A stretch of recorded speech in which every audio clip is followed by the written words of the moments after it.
এক এক করে 3টি রাজ্য জয় করে নিলেন। সারথি যখন দক্ষিণের দিকে যাত্রা করলেন, শত্রুঘ্ন বললেন দক্ষিণ রাজ্যের রাজা ছিল রাবণ আর কুম্ভকর্ণ। দাদা রামচন্দ্র ওদেরকে আগেই বধ করে নিয়েছে, আর আমার জানা মতে ওই দেশে আর কোনো বীরই নেই। এবার চলো আমরা দেশে ফিরে যাই। সারথি বললেন মহারাজ, এটা কিন্তু প্রভুর আদেশ, আপনি ভেবে দেখুন আপনি কি করবেন এখন। শত্রুঘ্ন বললেন দাদার আদেশ অমান্য করা অসম্ভব। ওই রাজ্যে আমরা যাব, কিন্তু অদ্য ঋষি ভরদ্বাজ মুনির আশ্রমে আমরা নিশি যাপন করব, আমরা কল্ল প্রভাতে যাব। এই বলে সারথীকে সঙ্গে লয়ে ঋষি ভরদ্বাজ মুনির আশ্রমের দিকে শত্রুঘ্ন যাত্রা করলেন। এদিকে চিত্রকূট পর্বতে মহামুনিবর বাল্মীক উনি যোগ বলে প্রভুর লীলাগুলো দর্শন করছিলেন। যখন শত্রুঘ্ন বলে উঠলেন দক্ষিণ রাজ্যে কোনো বীর নেই, কথা শ্রবণ করিয়া মণি ঠাকুর মৃদু মৃদু হাসলেন, আর শত্রুঘ্নকে উদ্দেশ্য করে বললেন, বীর শত্রুঘ্ন, আজ কিন্তু তুমি বড় অহংকার পূর্ণ কথা বললে। তুমি কি জানো তোমরা জন্মিবার 60,000 বছর পূর্বে ব্রহ্মাদেবের আদেশ পেয়ে আমি এই পবিত্র রামায়ণ গ্রন্থখানা রচনা করেছিলাম। আমি মতান্তরে লিখেছি আপন তপবনে নিজ পুত্র হস্তে সূর্য বংশের সবকটি প্রদীপ এক এক করে নিভে যাবে, সেই দিন অতীব সন্নিকটে। এবার তোমাদের গর্ভ আমি করিব খর্ব। মণি ঠাকুর কি করলেন? উনি যোগ বলে বলিয়ান হয়ে আপন কুঠির উদ্দেশ্যে যাত্রা করলেন। এদিকে শ্রীরামচন্দ্রের আদেশ পেয়ে যেদিন ঠাকুর লক্ষণ দেবী সীতাকে বনে নিয়ে যাচ্ছেন বনবাসে রাখবেন ভেবে, লক্ষণ চলছে আর ভাবছে যে আমি কি করে বলবো মা তোমাকে এই বনের মধ্যে রেখে আমি দেশে চলে যাব, এটা আমি বলতে পারবো না। আর এই না বলার জন্য যদি মায়ের সঙ্গে আমাকেও বনে থাকতে হয় তবুও প্রস্তুত, কিন্তু এটা আমি বলবো না। এমন সময় দেবী সীতা লক্ষণকে ডেকে বলছে, ভাই লক্ষণ, পথ চলিতে বড় ক্লান্ত মনে হয়, আমার একটু বিশ্রামের প্রয়োজন।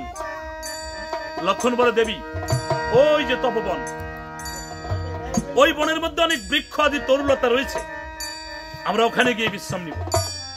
ঠাকুর লক্ষণ দেবী সীতাকে লয়ে তপবনে প্রবেশ করলেন, আর বৃক্ষের নিম্নস্থলে দেবী সীতাকে নিয়ে বিশ্রামে বসলেন। বৃক্ষের শীতল পরশ যখন দেবীর অঙ্গে লেগে গেছে, দেবী তখনই তন্দ্রাচ্ছন্ন হয়ে যায়, আর লক্ষণকে ডেকে বলে, ভাই বড্ড ঘুম এসে যায়, আমি একটু ঘুমোতে চাই। লক্ষণ বলে, মা তুমি যদি কিছু মনে না করো তাহলে আমার এই উরুর উপর মস্তক রেখে নিদ্রা যেতে পারো, যথাসময়ে তোমাকে জাগিয়ে স্বদেশে নিয়ে যাব। সীতা দেবী কি করলেন? লক্ষণের উরুর উপর মস্তক রেখে গভীর নিদ্রায় নিদ্রিত হল। এদিকে লক্ষণ মনে মনে ভাবে মা ঘুমিয়ে আছে, এই সুযোগেই মাকে এখানে ফেলে রেখে আমাকে চলে যেতে হবে। তাই লক্ষণ বন থেকে ঢিল সংগ্রহ করে সেই ঢিল মায়ের মস্তকের নিম্নে রেখে লক্ষণ দেশে চলে যাবে। ভাবলেন ইহ জনমে আর হয়তো কখনো আমি আমার মাকে দেখতে পাবো না, তাই যাবার সময় মায়ের শ্রীপাদ পদ্মে স্পর্শ করি ভক্তি ভরে মাকে একটা প্রণাম করে যাব আমি।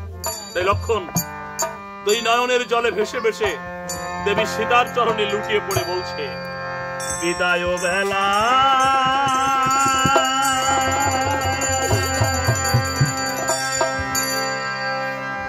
রেখে যাই মাগো,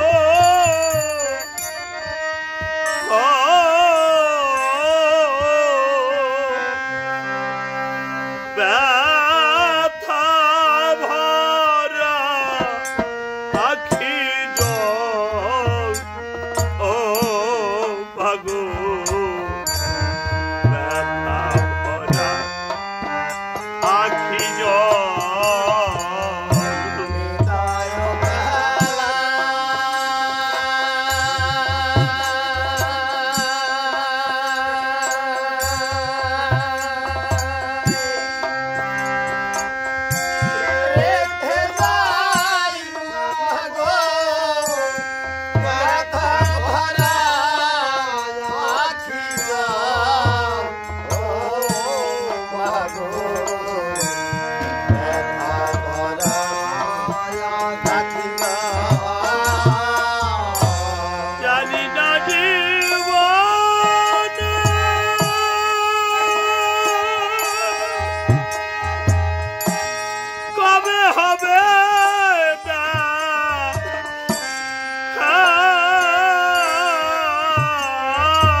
করে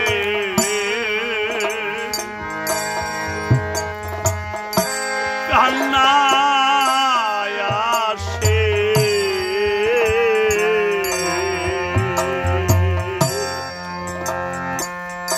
সুখের পরে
দেবী সীতাকে গভীর বনের মধ্যে ফেলে রেখে চিরতরে অযোধ্যায় চলে গেল।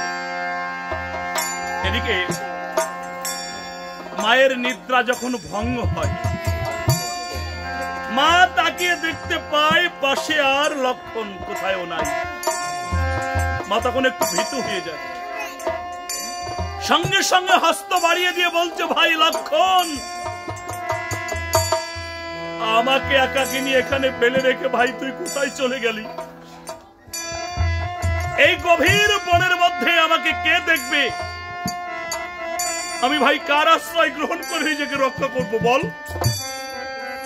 কিন্তু লক্ষণ আর কোনো সাড়া শব্দ দিলেন না।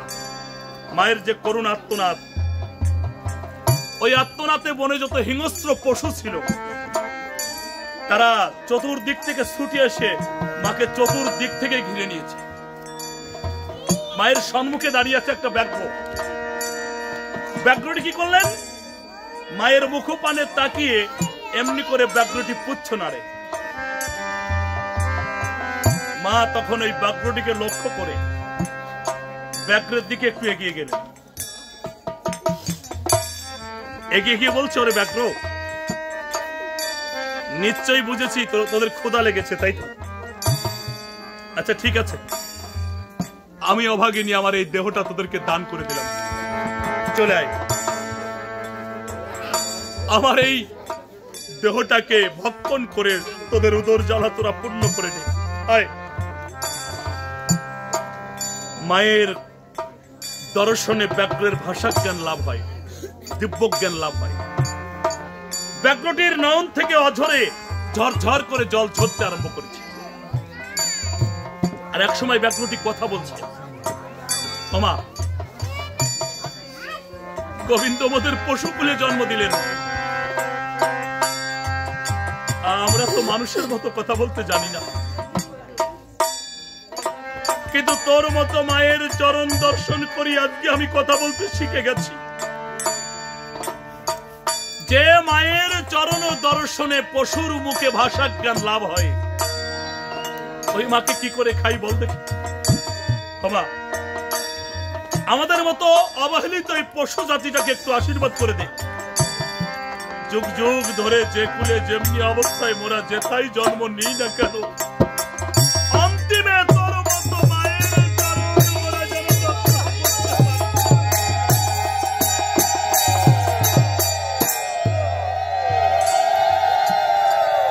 দেবী বলছে, জানি জীবনে এত পাপ করেছি রে, জীবনের একটা হিংস্র পশুর সেবায় আমার এই দেহ আজকে লাগবে না। আজকে নিজেকে বড় ক্ষুদ্র মনে করছি, ছোট মনে করছি, যে আমার এই দেহটা পশুর সেবায় লাগে না। তাই আমি কি করব জানিস? আমি আমার এই দেহটাকে ওই সাগরে গিয়ে বিসর্জন দিব। ব্যাঘ্রটি বলে উঠলেন, মা, আত্মহত্যা কিন্তু মহা পাপ। ৮৪ লক্ষ জনি ভেদ করে পেয়েছিস এই সাধের মানব জনম। এই মানব জনম সাধন ভাজনের শ্রেষ্ঠ জনম জননী। বৃথা নষ্ট না করে জনমটা কাজে লাগা, গোবিন্দ সেবায় নিয়োজিত করে দে।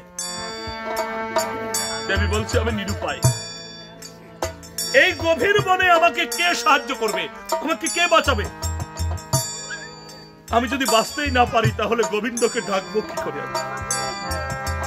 ব্যাঘ্রটি বললেন, মা, সত্য কিন্তু এটাই, এই সংসারে যার কেউ নেই, আমার গোবিন্দ তার পিছনে সদা সর্বক্ষণ রয়। কোন চিন্তা তোর নেই। ওই দেখ, একটা আশ্রম দেখা যাচ্ছে, ওখানে কে রয়েছে জানিস? মহামুনিবর বাল্মীক। ওনার চরণ সেবায় নিজেকে বিলিয়ে দে, দেখবি তোর জীবনটা একদিন ধন্য হয়ে যাবে। দেবী বিলম্ব করে নেই, আশ্রমে ছুটে গিয়ে মুনি ঠাকুরকে দর্শন মাত্রই চরণের উপরে লুটিয়ে পড়ে বললেন, পিতা, আমি জনম দক্ষিণী সীতা, আমাকে একটু আশ্রয় দিবেন? মুনি বললেন, মা, কার আশ্রয় কে বা দেয়? এই সংসারে কেউ কারো নয়। তবে আজ থেকে তোকে আমি কন্যা স্বীকার করে নিলাম, তুই আমাকে পিতা স্বীকার কর। এই গভীর বনে মোরা অনাদির আদি গোবিন্দের লীলা কথা আলোচনা। ওই দিন থেকেই দেবী সীতা মুনির আশ্রমে দিন কাটায়। দিনে দিনে মায়ের যখন 10 মাস 10 দিন পূর্ণ হয়, তখনই মায়ের বুক জুড়ে দুটি সন্তান জন্ম নেয়। মুনি ওদের নাম দেয় কুশি ও লব। আজকে কুশীলব ধীরে ধীরে পঞ্চবর্ষীয় বালক হয়ে গেল। মায়ের অনুমতি নিয়ে তারা বনের মধ্যে খেলতে গেছে। সুযোগ বুঝে মুনি ঠাকুর মায়ের দ্বারে এলো, দ্বার থেকে মাকে ডাকছে, আমা, মা সীতা, ও মা, ঘরে আছিস কি? দেবী দ্বার খুলে দেখতে পেল মহামুনিবর বাল্মীক। বিলম্ব না করে চরণের উপরে লুটিয়ে পড়লেন, পিতা, এই গভীর বনে আমাকে কেউ সীতা নামে ডাকে না, সবাই আমাকে জনম দক্ষিণী বলে ডাকে। এই দক্ষিণীর দ্বারে তুমি কেন এসেছো? মুনি বলল, মা, তোর থেকে কিছু ধন রত্ন লাভ করার আশে অনেক দূর থেকে ছুটে এলাম, দেবী তো আমাকে কিছু ভিক্ষা। দেবী বলল, আমি পরম ধন থেকে আগেই বঞ্চিত, ধন রত্ন আমার ধারে নেই, আমি কোথা থেকে দিব? মুনি বলল, সেই পরম ধন, সেই ধন থেকে লাভ করলি তুই দুটি ধন, তোর ওই কুশ আর লব দে মা, ওদেরকে 3 দিবসের জন্য আমাকে ভিক্ষা দে। দেবী কেঁদে বলল, পিতা, তুমি যদি আমার জন্ম বৃত্তান্ত জানতে, তাহলে তুমি আমার কাছ থেকে আমার সন্তান ভিক্ষা চাইতে না। আমি এমন অভাগিনী নারী, আমার নাম শুনলে বৃক্ষের পাতাগুলো ঝরে ঝরে পড়ে। যদি আমি নদীর দিকে তাকাতে যাই, তাহলে সেই নদীর জল এক সময় শুকিয়ে যায়। তাই আমি এই বিশ্ববাসীকে আহ্বান করছি, হে বিশ্ববাসীগণ, কেউ যেন সীতা নামে নাম না রাখেন।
আমার মা আমাকে জারজ ভেবে সাগরে ফেলে দিয়েছিল।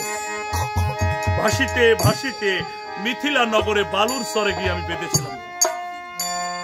একদিন ওই নগরে দৈববাণী হলো, হে রাজা জনক, তুমি যদি নিজ হস্তে হাল চাষ করতে পারো তবে তোমার এই নগরে পুনঃ ফুল ফলে পরিপূর্ণ হবে। দৈববাণী পেয়ে মিথিলার রাজা জনক উনি নিজ হস্তে হাল চাষ করতে আরম্ভ করলেন। চাষ করতে করতে উনি লাঙ্গলের ফালে বেঁধে আমাকে কুড়িয়ে পায়, আর উনি আমাকে পেয়ে বড় যত্ন করে নিজের বুকের মধ্যে জড়িয়ে ধরে আর ভাবে আমার এখনো কন্যা, এই কন্যার ভাগ্যে কি আছে। তাই আমার ভাগ্যলিপি লিপিবদ্ধ করবার জন্য সেদিন কাকে এনেছিল? গৌতম মুনি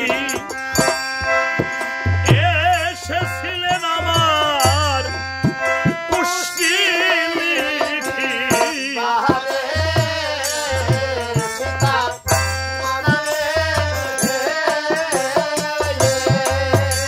পিতা বলে কি লিখিলে মুনি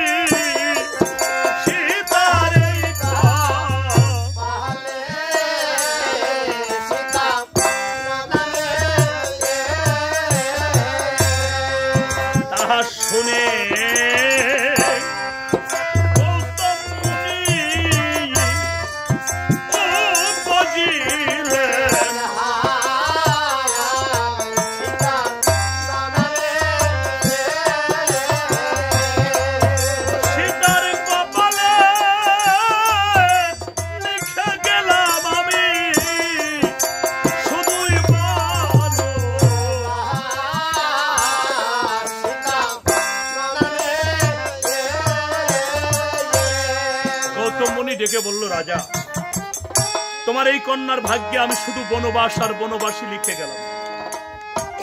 দিনে দিনে আমি একদিন পরাক্রমা হয়ে গেলাম।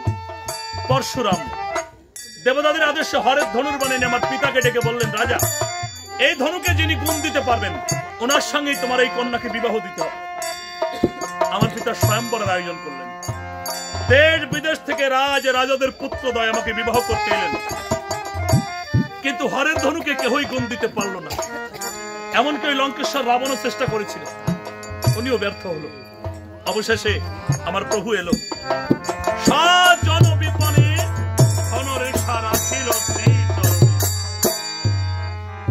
প্রভু আমার এলেন, আর উনি ধনুর্বাণ ভঙ্গ করলেন, আর উনি আমাকে বিবাহ করে অযোধ্যায় নিয়ে এলো। তখন আমি ভেবেছিলাম যে আজকে আমি রাজবধূ, আমার বনবাস বোধহয় আর হবেই না। কিন্তু না, বিধির বিধান খণ্ডাবার শক্তি এই ত্রিলোকবাসী কেউ রাখে না। কিছুদিন যেতে না যেতেই বেমাতার কুমন্ত্রণায় আমি 14 বছরের জন্য প্রভুর সনে গেলাম বনবাস। সেখানেও সুখ হলো না। ওই দুর্মতি রাবণ আমাকে হরণ করে অশোক কাননে রাখলো। অনেক কষ্টে নর বানরের সহযোগিতা পেয়ে প্রভু আমাকে উদ্ধার করলো বটে, কিন্তু শ্রীলক্ষণ আমাকে আবার এই বনের মধ্যে রেখে গেছে। আমার এই জীবনটাই কিন্তু বনের মধ্যে চলে গেছে। আমার জীবনের সুখ যে কি সেটা আমি কোনোদিন উপলব্ধি করতে পারিনি। তবে হ্যাঁ, বিধাতা আমাকে একেবারে নৈরাশ করে নাই, আমাকে দুটো সন্তান দান করেছে। যত দুঃখ যত বেদনায় আসুক, ওদের মুখপানে তাকালে আমি সবকিছু ভুলে থাকি। তাই পিতা, আমার প্রাণ থাকতে আমি আমার সন্তান কাউকে দান করব না, আমাকে ক্ষমা করবেন। মুনি ভাবলেন যে সীতার করুণ বাক্যে স্বর্গের দেবতা অব্দি স্থির হয়ে রয়, আর এখানে কিন্তু আমি একজন সামান্য মানব। তবে যদি আজ আমি খালি হাতে ফিরে যাই এখান থেকে, আমার পবিত্র রামায়ণ গ্রন্থখানা মিথ্যা হয়ে যাবে। তাই গ্রন্থ পূর্ণ করতে আমাকে দেবীর সাথে সল করতে হবে। উনি কি করলেন? মন্ত্র বলে নিজেকে অগ্নিরূপ দিলেন, আর দাও দাও করে উনি জ্বলে উঠল। আর দেবী সীতাকে ডেকে বলল, সীতা দেখো, দেহের মধ্যে আমার জ্বলছে অগ্নি। এই অগ্নি কোথায় গিয়ে নিববে জানো? একেবারে সরাসরি অযোধ্যায়। ওইখানে গিয়ে অযোধ্যাকে পুড়িয়ে আমি ছাই করব, তারপর আমার ওই অগ্নিকে নিভিয়ে দিব। এবার তুমি কি করবে বলো? দেবী ছুটে এসে চরণে লুটিয়ে পড়লেন, পিতা ক্রোধ সংহারণ করুন, আমি চাই না আমার কারণে অযোধ্যাবাসী কোনো ব্যথা পাক, বেদনা পাক। আমার দুঃখ আমারই থাক। কুশীলাবাই বনের মধ্যে খেলতে গেছে, ওরা যদি স্বইচ্ছায় যেতে চায়, আমি কথা দিচ্ছি আমি আর বাধা দেব না। মায়ের বচনে মুনির মনে বড় আনন্দ। আনন্দিত স্বরে দাদু ভাই বলে কুশীলাবকে ডাকছে। এদিকে ভক্ত কবি আমার লীলার পাশে দাঁড়িয়ে বলছে, খেলা আর রসে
দাদুর ডাক লপকে ডেকে বলছে, দাদা দাদা দাদু এসেছে তো। দাদু এসেছে? হ্যাঁ। তাহলে খেলার সঙ্গে করে দাদুর সঙ্গে সাক্ষাৎ। আরে বেঁচে থাকলে জীবন ভর খেলা করা যাবে, দাদু চলে গেলে তো দেখাই হবে না। চলো যাই, চলো যাই। কুশীলাভ কুঠির প্রাঙ্গণে ফিরলেন, আর মণি ঠাকুর দর্শন মাত্রই বলে উঠলো, দাদু ভাই। দাদু কেমন আছিস তোরা? আমরা তো ভালো আছি, আপনি ভালো আছেন? আরে ভাই আমি তো বৃদ্ধ হয়ে গেছি, তবু ভালো আছি। কিন্তু ব্যাপার হলো কি দাদু? কি হলো? আরে এই মাত্র আমাদের মাকে হাসি মুখে রেখে আমরা দুই ভাই কিছু করে খেলতে। হ্যাঁ। আরে এসে দেখতে আমাদের মা ধোলাই পড়ে কান্না করছে। অবশ্যই আপনি আমাদের মাকে কড়া কথা বলেছেন। দাদু আচ্ছা, কোন সন্তান মাকে কড়া কথা বলে? তাহলে কেন মা কান্না করলেন? আরে ভাই একটা কথা তো বলিস। আপনি কি বলেছেন? আমার একটু শখ হয়েছে, 3 ভাই মিলিত হব, গভীর বনে যাব, 3 ভাই মিলে একটু খেলাধুলা করবো। এ তো ভালো কথা। যাবি? হ্যাঁ সত্য সত্য বলছি। মাকে বোঝা। ভগবান জানেননি। আরে এমন করে কেন কান্না করছো? দাদুর সঙ্গে বনে খেলতে যাবো, সন্ধ্যার পূর্বে তোমার চরণে প্রণাম জানাবো, তুমি হাসি মুখে বিদায় দাও জননী। নিরুপায় হয়ে দেবী সীতা কুশীলভকে মণি ঠাকুরের হস্ত অর্পণ করলো, আর সুযোগ বুঝে মণি ঠাকুর কুশীলভকে গভীর বনের মধ্যে নিয়ে এলো। ওখানে এসে জিজ্ঞাসা করলো, দাদু দাদু তোমাদেরকে আমি যেখানে নিয়ে আসলাম, হ্যাঁ হ্যাঁ কেন নিয়ে আসলাম? কেন এনেছেন? কত সুন্দর বন দেখেছো? হ্যাঁ দেখেছি। বনটা খুব সুন্দর, কিন্তু এখানে অনেক বিপদ আছে। তোমরা এক কাজ করো, স্নান করে এসো, যাও। তাই শীতের মধ্যে যাও নাকি? আরে ভাই যেটা বললাম তবে চললাম দাদু। কুশীলভকে স্নান করতে পাঠিয়ে দিয়ে কুশ বৃক্ষ দিয়ে 2টি ধনুর্বাণ আর 2টি গান্ডীব তৈরি করলেন, বান দিয়ে পরিপূর্ণ করলেন। কুশীলভ যখন স্নান শেষ করে ফিরে এলো, মণি ঠাকুর জিজ্ঞাসা করলো, দাদু দাদু স্নান হয়েছে? হ্যাঁ হ্যাঁ স্নান করেছি তো। এবার বলো আমি কেন ডাকলেন? কেন এনেছেন? এই যে সুন্দর বন, রাজাদের সন্তান ছুটে আসে, এসেই ভাঙচুর শুরু হ্যাঁ করে। দেখছি তো। বয়স তো বেড়ে গেছে, ভয় কিছু বলি না। তোমরা কি 3টি দিবার বনটাকে রক্ষা করতে পারো? হ্যাঁ হ্যাঁ পারবো। 100 পারবো, 500 পারবো, 1000 বার পারবো, 2-1 বার পারবো। আচ্ছা, যদি কেউ তাড়া করে একে ধরে আমেরিকায় চলে যাবো, তখন এই বনটাকে কে দেখবে? দাদু আপনার বোন আপনি তো দেখবেন। আরে ভাই আমি যদি দেখতে পারতাম এত কষ্ট করতাম নাকি? দাদু এই যে বোন রক্ষা করবো কেমন করে, কিসের দ্বারা? ভালো বলেছো, যদি আমি তোমাদের 2 ভাইকে অস্ত্র দান করি তবে চেষ্টা করে দেখতে পারি। দাদু ভাই তোমাদের 2 ভাইয়ের জন্যই কিন্তু আমি অস্ত্র সংগ্রহ করেছি। এই ধরো সুন্দর অস্ত্র, ধরো। আপনার কোন ধরনের অস্ত্র? একে বলে ধনুর্বাণ। কি বলেন, রাইফেল না বন্দুক? আরে বাবারে ধনুর্বাণ। ধনুর্বাণ? হ্যাঁ, ধনুর্বাণ। এটা তো দুপালো নাই। কেমন কথা? বল নাই, বল। বল নাই, বল নাই। এটা কি যুদ্ধ হয় নাকি দাদু? দাদু মন্ত্র উচ্চারণ করে দেখো কি হয়। আরে মন্ত্র তো সেই মাগরা থেকে পড়া শুরু করছি। এই রাজবাড়ি চলে আসলাম, একটু বল বুদ্ধি হলো না, বাতাস খাওয়া যায় দিয়ে। দাদু সাবধান, কিন্তু এটা বাতাস খাবার দ্রব্য নয়, শত্রু প্রতিহত অস্ত্র। এই দিয়ে? হ্যাঁ। না। আরে ভাই তোমরা যে মন্ত্র পড়ছো ওই মন্ত্রে কি কাজ হবে? কেন আপনার কাছে আমার নতুন মন্ত্র আছে? নতুন বললে কিন্তু ভুল হবে, চাইনা ডিজিটাল মন্ত্র। চায়না মন্ত্র? দাদু ওই চায়না মন্ত্র প্রয়োজন নাই। কেন ভাই? চায়না মন্ত্র এখন সারা বিশ্বে ধরেছে। আমি ভালো মন্ত্র যদি থাকে দিবার চেষ্টা করি। ঠিক আছে ঠিক আছে। তবে আমি যে মধুসূদন মন্ত্র তোমাদের 2 ভাইকে দান করব, হ্যাঁ হ্যাঁ, সেই মন্ত্রের কিন্তু শুদ্ধ উচ্চারণ চাই। মানে আপনি যেটা বলবেন আমি পিছে পিছে ওটা বলবো। হ্যাঁ নিশ্চয়ই অবশ্যই পারবো। পারবে? হ্যাঁ পারবো। পরীক্ষা কিন্তু হোক। হ্যাঁ বলেন।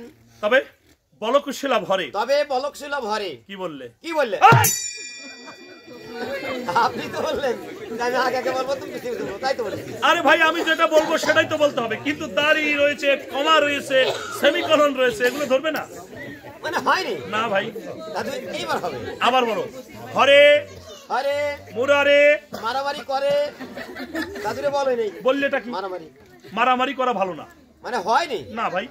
দাদু এইবার হবে। আবার চেষ্টা করো, বলো হরে হরে মুরারে মুরারে মধু মধু কৈটবহারে কোটর মদি ভরে। দাদুরে যে ডাইপিটে খেয়ে যায় কোটর ভিতরে রেখে দিলাম। ভাই এবারও হলো না। হয়নি? না ভাই। কি হয় আপনি ধীরে ধীরে বলবেন তো এবার হবে। আচ্ছা আবার চেষ্টা করো, বলো হরে হরে মুরারে মুরারে মধু মধু কৈটবহারে পেটের মদি ভরে। এমন থেকে রাখছি দাদু, আর বাতাস লাগান চিন্তা নেই। চাক থেকে যে মধু সংগ্রহ করে কোটোর মধ্যে পেটের মধ্যে ধরে রাখা যায় সেই মধু। আর আজকে আমি যে মধু করব দান, আকাশ আর পাতালের মধ্যে যেমনটা সম্পর্ক। মানে হয়নি? না ভাই হয়নি। আপনি ধীরে ধীরে বলবেন তো হবে তো। এবার হবে। বলো হরে হরে মুরারে মুরারে মধু মধু কৈটবহারে কৈটবহারে গোপাল গোবিন্দ গোপাল গোবিন্দ মুকুন্দ সৌরে। আমি সুতির পারবো না, শীতের দিন লেপ নাই বালিশ নাই বলে শহরে পারবো না কি শীতের মধ্যে। ভেবেছিলাম পারবো না। তোমাদেরকে দিয়েই আমি অসাধ্য সাধন করব। হ্যাঁ উচ্চারণ যেভাবে চলছে না যুগ যুগ ধরে যদি চেষ্টা করি কোনো কাজই হবে না, এ জীবনে কোনোদিনও হবে না। হবে হবে না, আমি বলি হবে। আর যদি হয় আপনাকে পেট পুরে মালাই কিনে খাবো আমি। এই শীতের মধ্যে আমি মালাই খাবো? দেখতেছি আপনি কোন দিক তাকায় রয়েছেন, রসগোল্লার দিক খাবেন? হ্যাঁ, চেষ্টা করা যায়। ঠিক তাই দেবো। মণি ঠাকুর কি করলেন, সুন্দর দুইখানে কুশাসন পাতলেন, আর ওই কুশাসনে কুশীলবকে বসিয়ে কুশীলবের কর্ণমূলে মহামন্ত্র দান করলেন। কুশীলবের আরে রে মুনি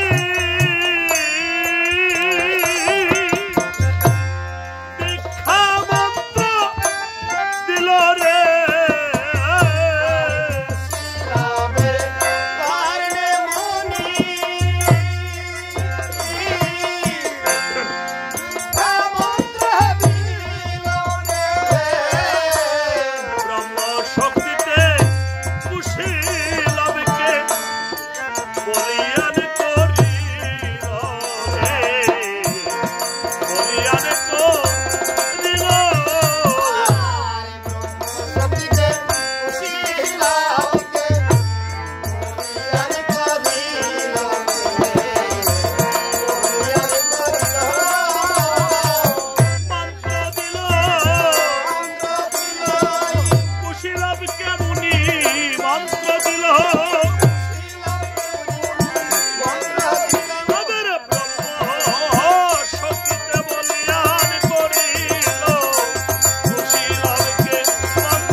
এবার দেখো তোমাদের ধনকে জ্বর হয়েছে কিনা। দাদা আপনি কি বলতেছেন? জানো ভাই,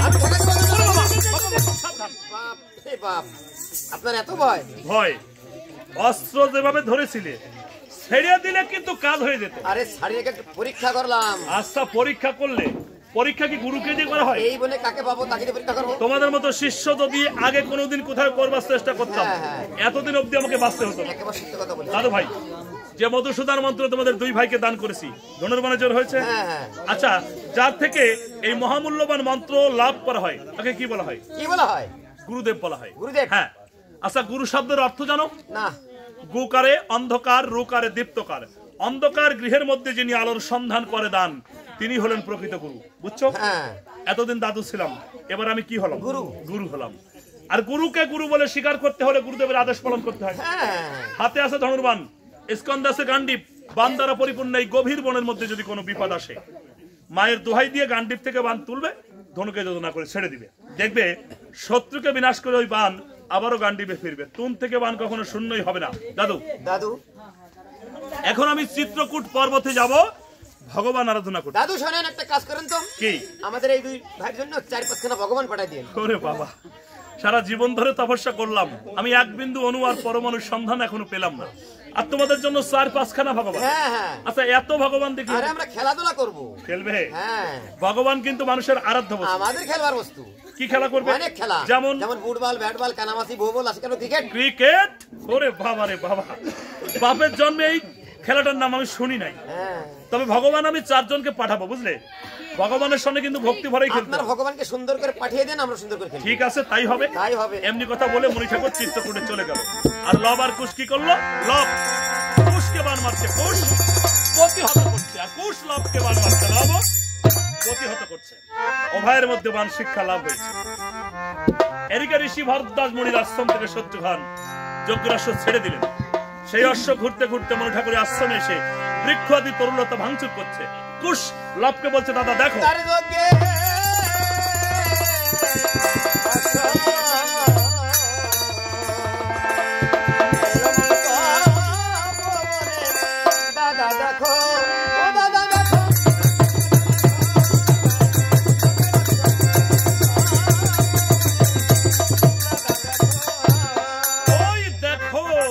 ডালো ভাঙিয়া ঘাস খাই দাদা, এ কি হলো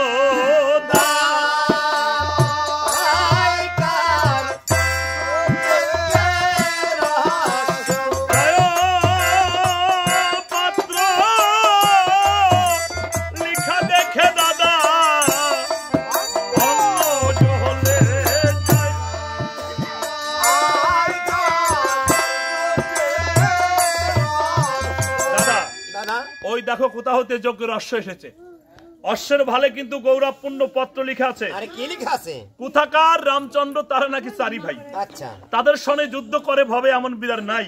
পিছে কি লিখেছে? কি লিখেছে?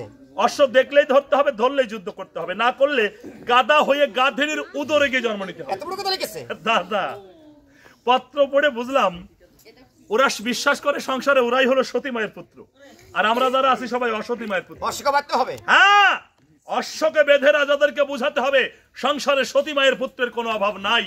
কিন্তু দাদা কি রে বাঁধবো? কেন কেন কেন? এই যে বনলতা পাতা, মাথা নষ্ট, এত শক্তিধর অশ্ব সামান্য লতার বন্ধ। আরে একবার চেষ্টা করে দেখো না। তুমি বলছো? হ্যাঁ। তাহলে আমি যাই। ধীরে ধীরে অশ্ব বাঁধিতে যে গেল, আর লতা দিয়ে খুশি তখন সেই অশ্বকে বাঁধিল। আর লতা দিয়ে খুশি যদি ওই অশ্বকে বাঁধিল, ওই লতার বন্ধন ছিন্ন করে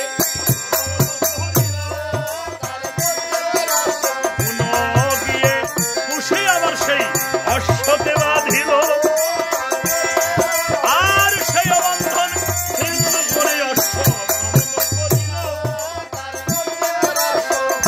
দাদা দাদা একবার নয় আমি দুবার চেষ্টা করেছি, কিন্তু লতার বাঁধন মোটেই মানছে না। লতার বন্ধন কি করে মানবে? লতার বন্ধন সঙ্গে দুটো কথা যোগ করতে হবে। আমি জানি না। আর তুমি ওখানে দাঁড়িয়ে থাকো, স্বয়ং বন্ধন করছি। ও তুমি বাদ দাও। হ্যাঁ। তাহলে যাও। ধীরে ধীরে নববীর এবার অগ্রসর হলো, অশ্বের নিকটে এসে নব দাঁড়াইল। শোনো শোনো অশ্ব বেটা, জানাই তো অবস্থায়, ওই মদের বন্ধন নামানো যদি বা সীতারই দোহাই, সীতা নামের দোহাই যদি ওই নববীর দিল,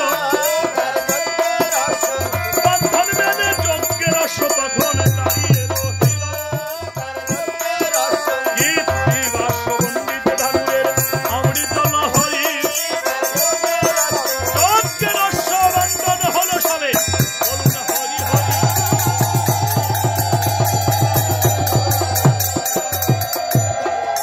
খুশি হলো, অশ্ব বন্ধন করলেন, আর অশ্বের দুধারে বীর পুত্রের ন্যায় অস্ত্র হাতে দাঁড়িয়েছে। এদিকে শত্রুঘ্ন অশ্বের সন্ধান মিলাতে না পেরে বনের মধ্যে গিয়ে দেখতে পায় দুটি বালক অশ্ব পেতে দাঁড়িয়ে আছে। নিকটে দাঁড়ালেন আর বললেন, বালক দয়, হ্যাঁ হ্যাঁ বলুন। এই অশ্ব কারা ধরলো? আমরা দুবাই বেঁধেছি। তোমরা দুই ভাই বেঁধেছো? হ্যাঁ। আচ্ছা, তোমাদের নাম? খুশি হলাম। খুশি হলাম, খুব ভালো নাম। এবার বলো দেখি অশ্ব কেন ধরলে? আমরা খেলাধুলা করবো। খেলবে? হ্যাঁ। তোমাদের স্থানে যদি আমরা থাকতাম না, এইরকম ভুল আমরাও করতাম, কেননা শিশু মাত্রই কিন্তু ভুল করে থাকে। এক কাজ করো, অশ্ব ছেড়ে দাও, আমি কথা দিচ্ছি আমাদের যজ্ঞ শেষ হয়ে গেলেই আমি নিজে এসে তোমাদের দুই ভাইয়ের জন্য থেকে ভালো অশ্ব দিয়ে যাবো। ভাই এই অশ্বনীতির পরিষ্কার যুদ্ধ করে নিতে হবে। আচ্ছা, হ্যাঁ। অশ্ব নিতে হলে যুদ্ধ করবে? হ্যাঁ। আচ্ছা, যুদ্ধটা করা ভালো, শাস্ত্র বাক্য অনেকই ভালো, কিন্তু কার সঙ্গে করবে? কেন? আমার সঙ্গে। আপনি কে? আমাকে চেনা আছে তো? কে আপনি? লবণ দত্তকে বাদ করে আমি বীর শত্রুঘ্ন নাম ধারণ আপনি করি। থামেন, আমি সকালবেলা ফেনা পাতা হাফ কেজি লবণ খাই ফেলাইছি। হ্যাঁ? এতটুকু বেঁচে গেলে জলে দিলাম গলে গেল, এই লবণকে দৈত্য হইলো? হ্যাঁ। যে লবণ জলে দিলে গলিয়ে যায় সেই লবণ, আর ওই মধু দত্তের ছেলে লবণ দত্ত সেটাও কি আমাদের কাছে এক পরিষ্কার যুদ্ধ। শোন, তোদের রূপ আর মদের রূপ প্রায় এক, মনে বড় সংশয় তো হয়। বল, তোদের মায়ের নাম কি? সে কি মশাই, আপনারা কি মাতুলাল বাস করেন যে মাতৃ নামে পরিচিত যাচ্ছেন? মাতুলায় বাস করি না, মাতৃ নামে পরিচিত হতেও চাই না। দয়া করে বল, নবীন সন্ন্যাসী এই বনে কি তোদের মা?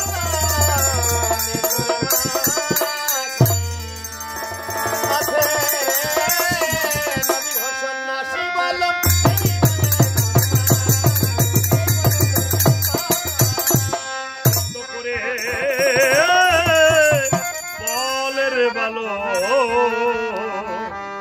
তেরে পরি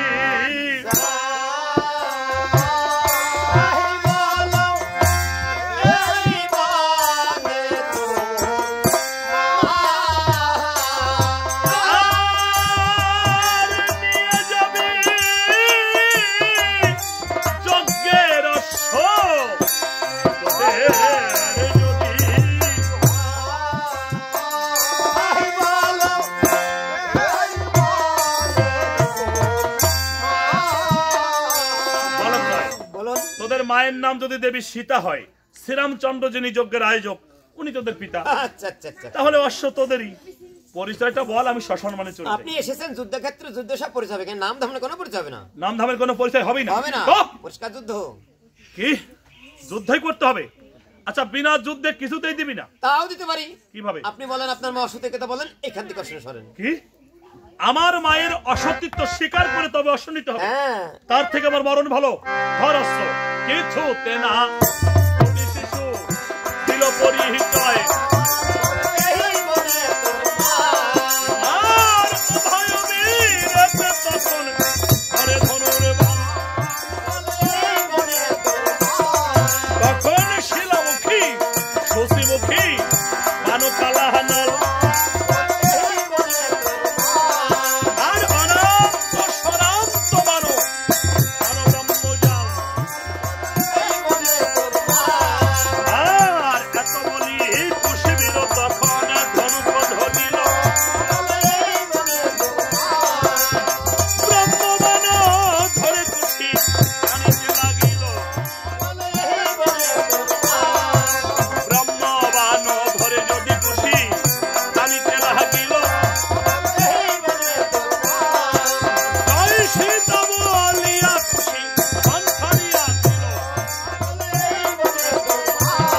আর জয় সীতা বলিয়া যদি কুশি বাণ ছাড়িয়া দিল। বাণ এসে শত্রুঘ্নের বক্ষেতে পড়িল, আর বক্ষেতে বিধিয়াবান ভঙ্গ হল পার। পড়িল সেই শত্রু ঘনবীর ধরণীর পার। আমি মরি মরি রাম হে তোমার ওই চরণ তলে মরি, আর বিদায় কালে দাও হে দেখা নয়ন ভরে দেখি। ইতিবাস পণ্ডিত ঠাকুরের অমৃত লহরী, শত্রুঘ্ন পলরণে বলুন হরি হরি।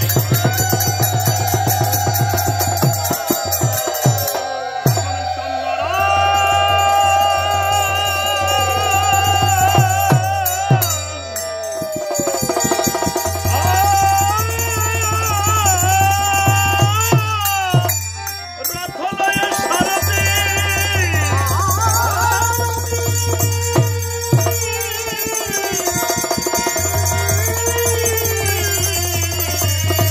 সারথি করিল গমন।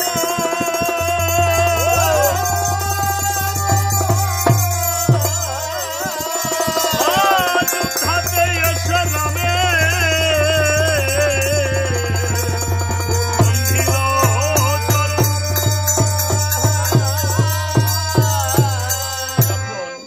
শত্রুঘ্ন রণস্থলে পড়ে গেল। সৈন্য রথখানা লয়ে সারথি তখন অযোধ্যার দ্বারে এসে দাঁড়াল। শ্রীরামচন্দ্র জিজ্ঞাসা করলেন, সারথি একা কেন এসেছিস? আমার ভাই কোথায়?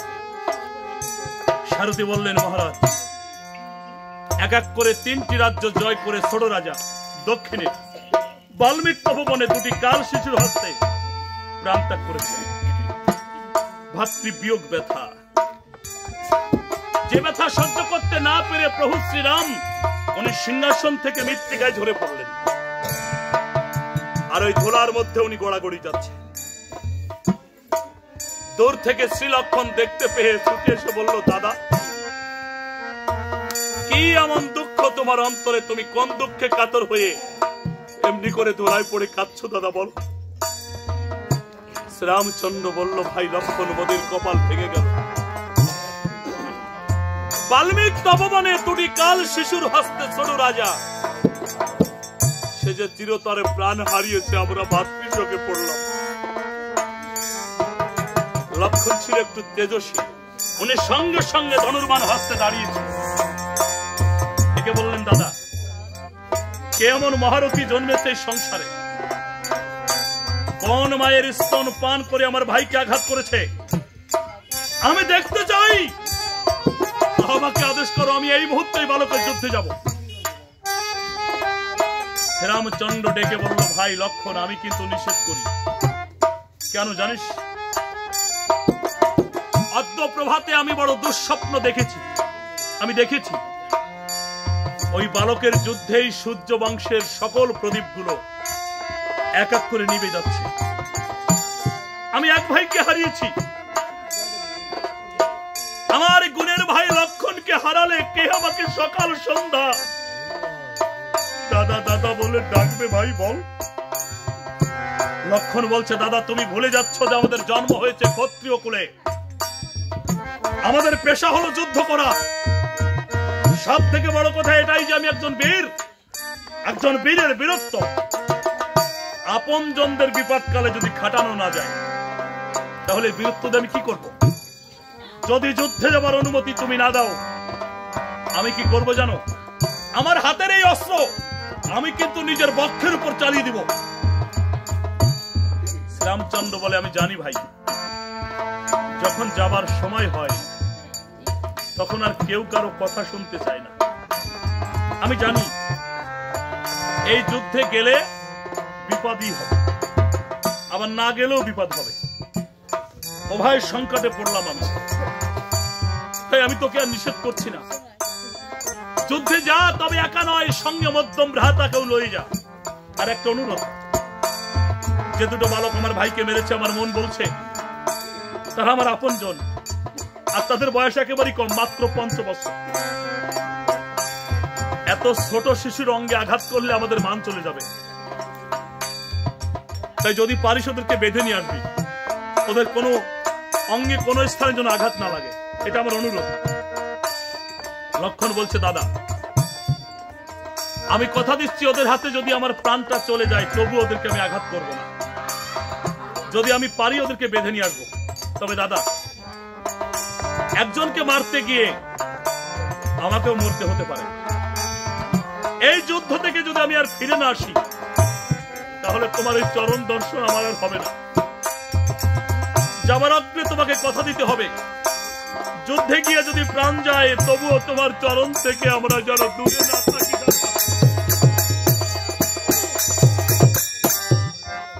লক্ষণ বলছে, কোথায় মধ্যম ভ্রাতা, একবার রণসাজে সজ্জিত হোক। রামচন্দ্র বলে, কোথায় সারথী? আমার ভাই ভরত লক্ষণ যুদ্ধে যাবে, আমার রথখানা সাজিয়ে দাও।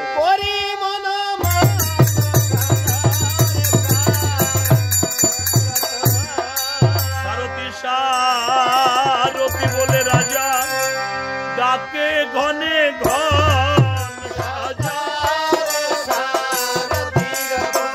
শীঘ্র করে সারথী রথের সাজা। কন্যা জল দিয়ে রথখানা দিচ্ছে ধোয়াইয়া। নেত্রের অঞ্চল দিয়ে রথখানা দিচ্ছে মশাইয়া। ওই রথের গুড়ায় বেঁধে দিল পার্বতীয় ঘোড়া। সোনার কাতকি মুখে মিলন পাটের ধরা। রথের উপর তুলে দিল রত্ন সিংহাসন। যেথায় বসে করবে যুদ্ধ ভরত আর লক্ষণ। টিকার পুরু পুরু মন্দালা দুরু দুরু বাজিছে মাহাতল খড়া। মাঠে গন্ডগোল পড়ে হট্টগোল পড়ে গেল রথেরই ছাড়া। ধীরে ধীরে করে সারথী রথেরও সাজন। ওই ভারত লক্ষণের সম্মুখে গিয়ে ছিল দর্শন। তখন রথেতে চড়িয়ে দু ভাই চতুর ধারে চায়। নানাবিধ অমঙ্গল দেখিবারে পায়। দেখে ডাইনেতে শ্রীগাল ডাকে, পায়ে কালো সাপে। যাত্রা কালে শুক্লা ঢালে, ঘন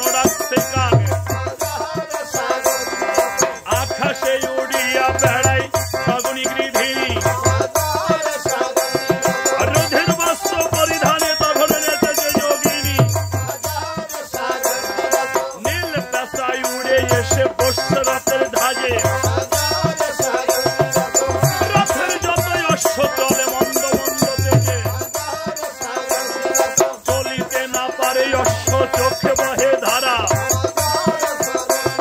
সারথীর হস্ত থেকে কষিল পাচনি যাত্রাকালে ভরত লক্ষণ চতুর্ধারে চায় তাকে গোয়ালিনী ভার ভাঙিয়া পড়িতে হয় হয় ওই সকল অমঙ্গলগীর মনে না ভাবিয়া মারো মারো শব্দের রথ দিচ্ছে চলাইয়া মারো মারো শব্দে চলে ভরতার লক্ষণ অপমানিত হল গিয়া যে ধাই তপমান পৃথিবাসবন্দিতের ওই অমৃগল হরি ভরত লক্ষণ সমরে এলো বলমুনে হরি হরি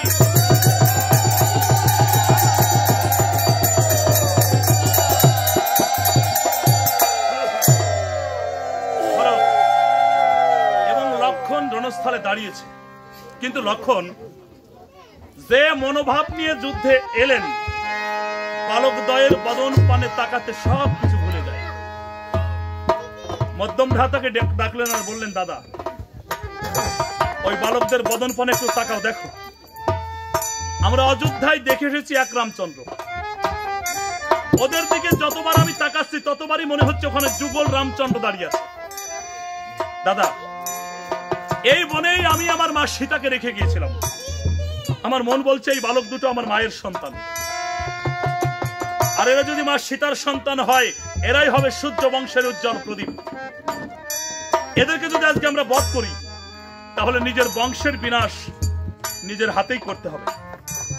তাই দাদা সাবধান, এদের হাতে যদি আমাদের প্রাণটা যায় যাক, কিন্তু ওদের অঙ্গে কোনো আঘাত যেন না লাগে। এই বলে ভরতকে রথের উপর রেখে লক্ষণ রথ থেকে নামলেন আর বালকদ্বয়কে জিজ্ঞাসা করলেন, বালকদ্বয় হ্যাঁ হ্যাঁ বলুন। এই অশ্ব কারা ধরেছে? আমরা দুভাবে বেঁধেছি। তোমরা বেঁধেছো? হ্যাঁ হ্যাঁ। আচ্ছা তোমাদের নাম? কুশীলভ। কুশীলভ। বাহ, বিধাতা সুন্দর রূপ দিয়েছে তোমাদের দুই ভাইয়ের, আবার সুন্দর দুটি নামও দিয়েছে। এই অশ্ব ধরেছো কেন? আমরা খেলাধুলা করব। খেলবে? হ্যাঁ। এটা কিন্তু খেলবার অশ্ব নয়, তাহলে এটা হলো শ্রীরামচন্দ্রের যোগ্য। আরে হোক না কেন শ্রীরামচন্দ্রের যোগ্য আমাদের কিচ্ছু আসে যায় না। রসনা সঙ্গত হয়ে কথা বল। কেন হোক না কেন রামচন্দ্রের যোগ্য অশ্ব, এই কথা বলবার শক্তি বা সামর্থ্য এই ত্রিসংসারে কিন্তু কারণ নেই। নির্দান্ত তোরা বালক, তাই এখনো তোরা বেঁচে আছিস। সেই রামচন্দ্রের গুণাবলী সম্পর্কে তোরা অবগত কম, তাই আমি কয়েকটা গুণাবলী প্রকাশ করছি, তোরা একবার শ্রবণ কর। আরে ও কি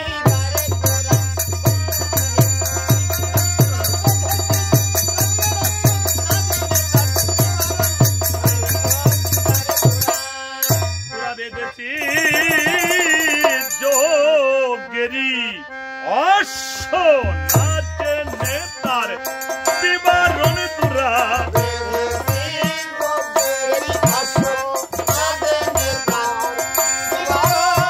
জানিস না রাম কমলাক্ষী পূর্ণ ব্রহ্ম নারায়ণ তোরা।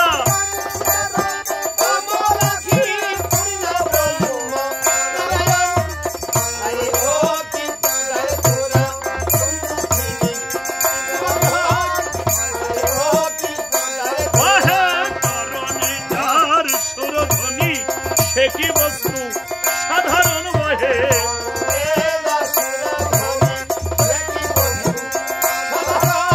রসিক বিনা নাহি জানে সে রামচন্দ্রের যুগল চরণ ভয়।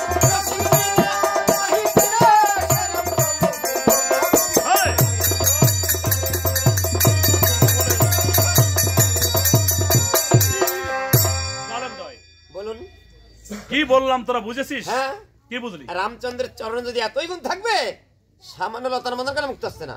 তোদের থেকে নীতিবাক্য শিক্ষা নিতে কিন্তু আমি দাঁড়াই নাই। কেন? আমি জানতে চাচ্ছি তোর অশ্ব ছেড়ে দিবি কিনা? পরিষ্কার যুদ্ধ। কি বললি? হ্যাঁ। যুদ্ধ করবি? কার সঙ্গে যুদ্ধ করবি? কেন? আমাকে চেনা আছে। কে? রাবণ পুত্র ইন্দ্রজিৎকে বধ করে আমি জিতেন্দ্র লক্ষণ নাম ধারণ করেছি। থামেন থামেন থামেন, আপনি ইঁদুর বাদর মেরিয়ে ক্ষমতা দেখাচ্ছেন এখানে। ও ইঁদুর বাদর নিয়ে আপনার লাগবে না, আমাদের বিড়াল আছে তারাই পারবে। ইন্দ্রজিৎ ইঁদুর বাদর? ইঁদুর বাদর তো পরিষ্কার যুদ্ধ। যুদ্ধ করতে হবে। হ্যাঁ। বিনা যুদ্ধে দিবি না? দিতে পারি। আপনি বলেন, আপনার বাসাতে কথা বলেন, এখান থেকে অশ্বিনী সরে। পিপিলিকার পাখা গজায় মরণের ভিতরে অস্ত্র ধর, যুদ্ধ কর। সমদল বাজারে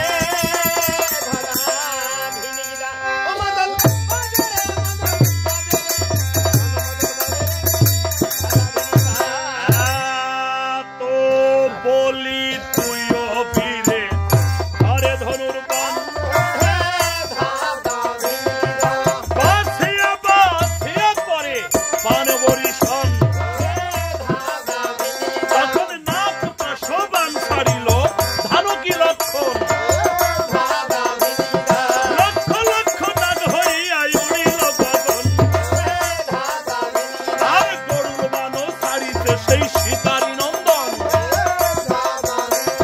গরুর বানে সর্ববান করে যায় ভক্তন অগ্নিবাণ ছাড়িল সেই ধানকী লক্ষণ দাউ দাউ করে অগ্নিদেব জ্বলিয়া উঠিল বরুণ বাণ ছাড়িল সেই সীতারি নন্দন বরুণ বাণে অগ্নিবাণ করল নিবারণ লক্ষণ যে বাণ প্রয়োগ করছে কুশীলব সেই বাণী প্রতিহত করছে লক্ষণ মনে মনে ভাবে সর্বনাশ ভেবেছিলাম এরা সামান্য বালক এদের রণকৌশলী বলে দেয় এদের হাতেই আমার প্রাণ যাবে এদের থেকে বাঁচবার একটা পথ আছে যদি দেবতাগণ আমাকে সহযোগিতা করে কিন্তু দেবতাগণকে তো ডাকতে হলে ধূপ দীপ আড়ম্বর প্রয়োজন দুঃখের বিষয় সেগুলো আমার কাছে আজকে নেই কিন্তু পাবো কোথায় আবার লক্ষণ মনে মনে চিন্তা করে বিপদের কালে নয়নের জল হয় শ্রেষ্ঠ এই বিপদে আমার নয়নের জলে আমাকে সহযোগিতা করতে পারে লক্ষণ নিজের অস্ত্র ছেড়ে দিলেন আর নয়ন থেকে জল ধরলেন আর সেই জল দিয়ে দেবতাগণকে স্মরণ করলেন কিভাবে আমি কোথায় পাবো ধূপদীপ কোথায় গঙ্গা জল অনুমানুষে পুজি আমি দেবতা সকল গায়ে মন বাক্যে লক্ষণ যদি দেবতা শুনিল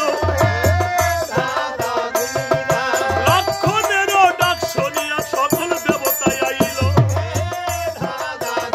তখন সেই হবাহনে আসে দেবী ভগবতী ময়ূরবাহনে আসে দেবতারা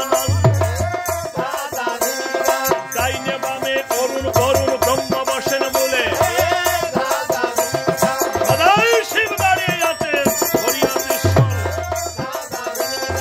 এত বলিবান ধরিল সেই সীতারি নন্দন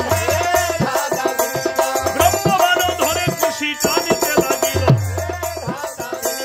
ব্রহ্মবাণ ধরে খুশি টানিতে লাগিল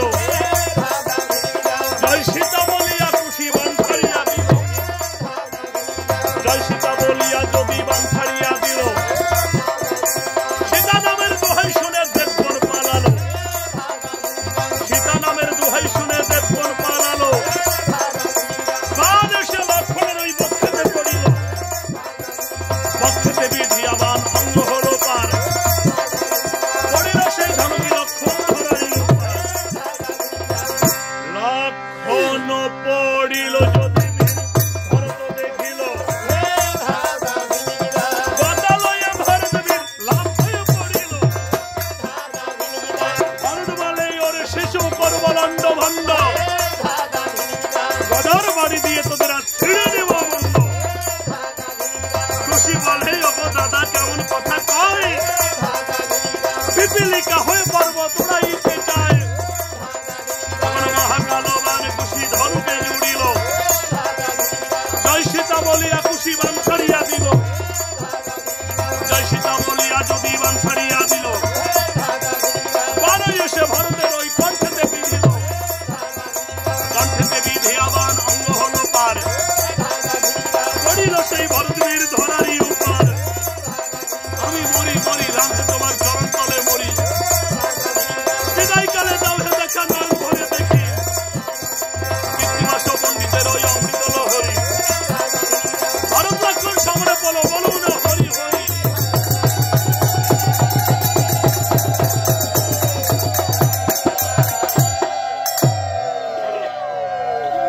এবং লক্ষণ যখন যুদ্ধ পড়ে গেল সৈন্য রথ লয়ে সারথী পুনরায় অযোধ্যার দ্বারে ছুটিল দূর থেকে শ্রীরামচন্দ্র দর্শন করে বলছে সারথী আমি পুনঃ পুনঃ রথ পরিপূর্ণ করে পাঠিয়ে দিই ওই বালকের যুদ্ধে আর তুমি পুনঃ পুনঃ শূন্য রথ লয়ে ফিরে আসো অযোধ্যার দ্বারে আমি বুঝেছি আমি আমার গুণের ভাই লক্ষণকে চিরতরে হারিয়ে ফেলেছি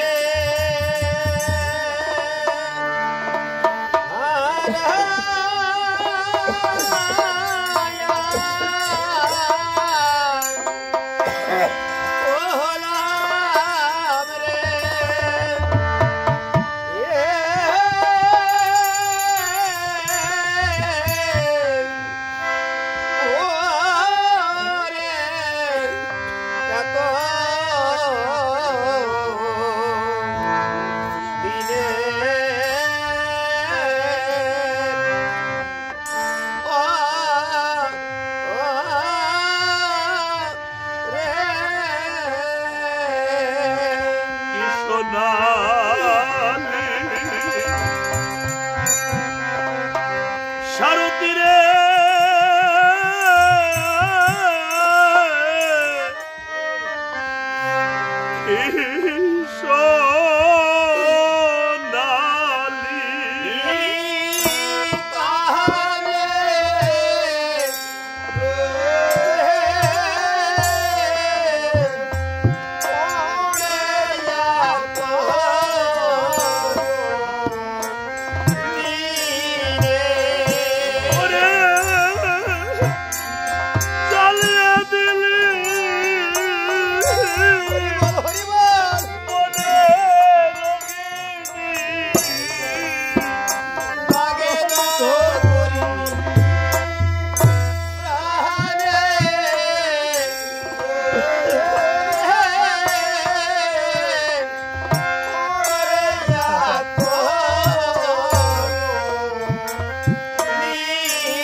আমাকে ছেড়ে চলে গেলি ভাই,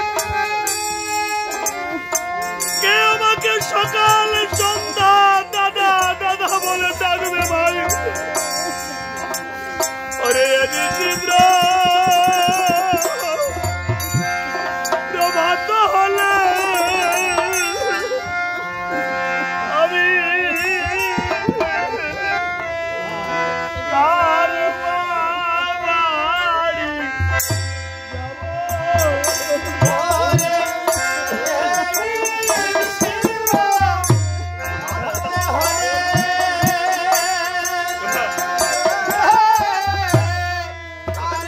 বাড়ি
সামান্য ভাতৃশোকে তোমার নয়নের কোণে এত জল কেন?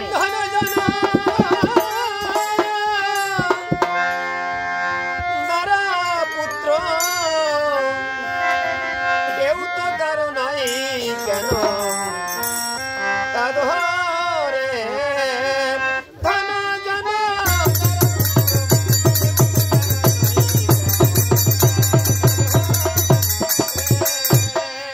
কিসের জন্য কাঁদো প্রভু পড়িয়া ধরায় কেন?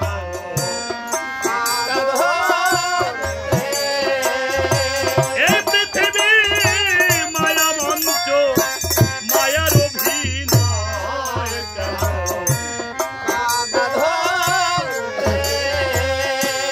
ভারতী বলছে এই পৃথিবী হলো মায়া মঞ্চ, আর এই মায়া মঞ্চে দাঁড়িয়ে আজকে প্রভু তোমার নয়নে যদি জল ঝরে তাহলে এই পার্থিব সংসারে যত জীব আছে এরা কি করবে? এরা ধর্মকর্ম ত্যাগ করে শুধু নয়নের জলেই ভাসবে। এই পৃথিবী যে রসাতলে চলে যাবে। নিজের দুঃখ সমাহরণ করো, জীবকে রক্ষা করো। প্রভু বললেন সারথী, লক্ষণ হলো আমার এই দেহের প্রাণ। দেহে যদি প্রাণই না থাকে, প্রাণহীন দেহের কোনো মূল্যই থাকে না। লক্ষণ ছাড়া আমি নিজেকে কল্পনা করি না। তাই আমি আমার এই প্রাণ সাগরে উৎসর্গ করবো, আমি রাখবো না আমার এই প্রাণ। সারথী বলছে যত বিপদ তোমার জীবনে এসেছে ভক্তের কি ভাই কেটে গেছে? এই ঘোর বিপদে ভক্তই পারে তোমাকে রক্ষা করতে, নিজের ভক্তকে স্মরণ করো। প্রভু শ্রীরাম বিপদে পড়ে ভক্তকে আহ্বান করলেন কিভাবে? কোথায় ভক্ত বীর হনুমান এসে দেখা দাও,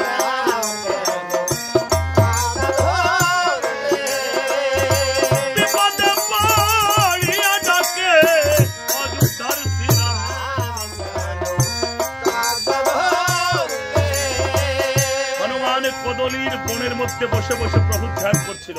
হঠাৎ হৃদয় কেঁপে উঠল, হনুমানের ধ্যান ভেঙে গেল। হনুমান নিজেকে নিজেই প্রশ্ন করছে কি হলো? অহর নিশি রাম নাম জপ করি, কখনো এমনটি হয় নাই, আজকে হৃদয় কাঁপে।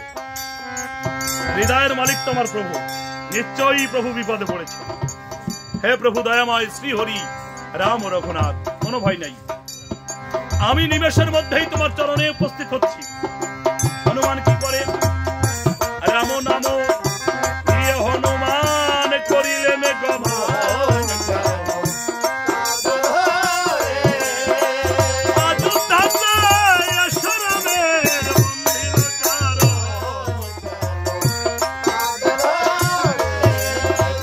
রামচরণে প্রণাম করে বীর হনুমান, সঙ্গে সঙ্গে প্রণাম করিল সেই স্বর্ণনির্মিত হনুমান অযোধ্যায় উপস্থিত হয়ে রামচরণে প্রণাম করে স্বর্ণ নির্মিত সীতাকে মা ভেবে প্রণাম করল। রামচন্দ্র নিজের দুঃখ ধরে রাখতে পারে নাই, উনি উচ্চ স্বরে কেঁদে উঠেছে। হনুমান বলছে কি হলো প্রভু? আমি করলাম আমার মাকে প্রণাম, তুমি কাঁদো কেন? শ্রীরামচন্দ্র বলে ভাতৃশোকের হৃদয় জলে পুত্র, আবার স্ত্রী শোকের বেদনা ঢুকালি তুই আমার এই অন্তর। হনুমান বলে তোমার কথা আমি বুঝতে পারছি না, আমার মা তোমার বামে বসে আছে আর তুমি বলছো তোমার স্ত্রী শোক লেগেছে, কেমন কথা? প্রভু বললেন হনুমান অনেক সময় চোখের দেখাও ভুল হয়, তুই দেখতে পাচ্ছিস আমার বামে সীতা, কিন্তু না, যজ্ঞ করিতে যুগলের প্রয়োজন হয় পুত্র, তাই বিশ্বকর্মাকে দিয়ে স্বর্ণ সীতা প্রতিষ্ঠিত করে আমি এই যজ্ঞে ব্রতী হয়েছি। তোর মায়ের অঙ্গে একটু পাপ ছিল, সেই পাপ থেকে মুক্তি দিতে তোর মাকে আমি আবার বনে পাঠিয়ে দিয়েছি। হনুমান বলে ভুল করেছ, আমার মায়ের দেহে কোনো পাপ নেই, থাকতে পারে না, আমি মানি না। কেন মানি না? আমি ভক্ত মুখে শুনেছি একবার রাম নাম নিলে যত পাপ হরে গেল, কত চির শান্ত নাই ভাবে তত পাপ করে গেল। একবার রাম নাম নিলে যত পাপ হরে, তত কি সাধ্য নাই তত পাপ করে। আর হচ্ছে দেহের সর্ব পাপ দূরীভূতকারী, আর মহল মুখ কপাট স্বরূপ, যার মধ্যে কোনো পাপ ঢোকার কোনো সুযোগই নাই। আমার নিষ্পাপিনী মাকে তুমি বনে দিয়েছো, ভেবে একবার দেখো নাই যে আমার মা রাম নাম জপ করে। নিজের নামকে নিজেই অবজ্ঞা করলে তুমি, এটা ঠিক করো নাই প্রভু। তুমি ভাবো যে তুমি পূর্ণ নও, কেননা তুমি এক বিষ্ণু চার ভাগে ভাগ হয়ে গেছে, তাই তুমি নিজেকে অপূর্ণ ভাবছো। কিন্তু তোমার নামের মধ্যে অপূর্ণ কিছুতেই নাই। কেন নাই সেটাও হয়তো ভুলে গেছো, সবই জানো আবার সবই ভুলে যাও, এই তো। হ্যাঁ, তবে শোনো, পকারে ভরতস্যৈব মাত্রায় লক্ষণ, আকারেতে শত্রুঘ্ন বিন্দু মাত্র জনার্দন। রাম নাম লিখতে হলে প্রথমে ত্রিভুজ অঙ্কন করতে হয়, তাই তো? এই ত্রিভুজ স্বরূপ হলো ভরত, ত্রিভুজের উপর একটা মাত্রা যোগ করতে হয়, তাহলে পুরো ব হলো, তাই তো? মাত্রা স্বরূপ লক্ষণ, দক্ষিণ ভাগে একটা আকার যোগ করতে হয়, তাহলে বা হলো, তাই তো? বা আকারে ভারতস্যৈব মাত্রা লক্ষণ আকারে শত্রুঘ্ন, আর নিম্ন ভাগে একটা বিন্দু বা ফুটা ব্যবহার করা হয়, সেটাই জনার্দন পূর্ণ ব্রহ্ম ভগবান তুমি। আর ম হলো মহিমা শক্তি, আমার মায়ের সম্পূর্ণ শক্তি তোমার মধ্যে রয়েছে। তাহলে যে নামে পূর্ণতা রয়েছে সেই নামে নরকবাস হয় কি করে? তুমি কি জানো প্রভু, এই পৃথিবীতে যারা শক্তিকে অপমান করে তাদের অকাল মৃত্যু হয়। তুমি জেনে করো আর না জেনে করো, তুমি কিন্তু শক্তিকে অপমান করেছো। আমার মাকে অপমান করা আর শক্তিকে অপমান করে একই কথা। তার মানে তোমার মৃত্যু ঘন্টা বেজে উঠেছে। যুদ্ধে যাবে তো যাও, যুদ্ধে গেলেই তোমার মৃত্যু হবে, কেউ ঠেকাতে পারবে না। কেননা শক্তিকে অপমান করে তুমি এই পৃথিবীতে টিকতে পারছো না, তোমার সময় আগত, যাও। কিন্তু যে যুদ্ধে গিয়ে পরাজিত হবে সেই পরাজিত সৈন্যের সঙ্গে আমি যুদ্ধে যাই না, আমি যাচ্ছি। রামচন্দ্র বলে দাঁড়া, চলে যাচ্ছিস যা, কিন্তু ভয় দেখাচ্ছিস আমাকে যে আমি যুদ্ধে গেলে আমার মৃত্যু হবে, এই তো? হনুমান, তুই হয়তো ভুলে গেছিস যে আমি কে। এই পৃথিবীর এমন কোন ঘটনা নাই যে আমি জানি না। যা কিছু ঘটছে সেটাও জানি, যা কিছু ঘটবে সেটাও বলতে পারি। হ্যাঁ, তুই সত্য বলেছিস, এই যুদ্ধে গেলে আমার মৃত্যু হবে, আমিও জানি এই যুদ্ধে গেলে আমার মৃত্যু হবে। কিন্তু যুদ্ধে না গেলে কি হবে সেটা কেউ জানে না, আমি জানি। কি হবে জানিস? আজকে যদি আমি যুদ্ধ করতে না যাই, এই সংসার বলবে রামচন্দ্র ছিল সত্যবাদী। ভাতৃ হত্যার প্রতিশোধ নিতে যাই নাই নিজেকে বাঁচাবার জন্য, প্রাণ বাঁচাবো। তার মানে রামের মধ্যেও স্বার্থ রয়েছে। এটা যদি হয় তাহলে নামে কলঙ্ক হবে না? আর নাম কলঙ্কিত নাম যদি কেউ জপ করে ভক্তি সহকারে করবে না, যেই নামে কলঙ্ক আছে। নাম যদি ভক্তি সহকারে জপ করা না হয়, নামে নরকবাস, তাহলে কি হবে? আমার ভক্ত যারা যারা সবাই নরকে চলে যাবে। হনুমান, আমি নিজেকে নিয়ে ভাবি না, আমি আমার ভক্তকে নিয়ে ভাবি। ভক্তের জন্য প্রাণটা দিতে পারি, ভক্তের জন্য প্রাণটা নিতেও পারি। এই যুদ্ধে আমি আমার জন্য নয়, আমার নামের জন্য যুদ্ধে যাব। হনুমান ছুটে এসে রামচরণে লুটিয়ে পড়ে প্রণাম করলেন। প্রভু, আমি স্বীকার করছি যে আমার ভুল হয়ে গেছে। বিশ্বাস করো, আমি নামকে অপমান করতে চাই নাই, কেননা নামকে রক্ষা করার দায়িত্ব আমার উপরে পড়েছে। আমি মৃত্যুর ভয় পাই না, কিন্তু নামকে অপমান করলে সেটাও সহ্য করতে পারি না। এই যুদ্ধে আমিও যাব, কিন্তু এই যুদ্ধে আমার কর্মটা কি? শ্রীরামচন্দ্র বলে, আমি যুদ্ধে যাব, একা যাব না, আমার বন্ধু বান্ধব আত্মীয় স্বজন যারা আছে সবাইকে নিব। যারা যাবে নিশির মধ্যে এখানে আসবে, করলো প্রভাতে আমি সবাইকে নিয়ে যুদ্ধে যাব। যা, সবাইকে সংবাদ প্রদান কর। হনুমান তখন কি বলে? হনুমান বলে, ভাই নাই জানো কি না,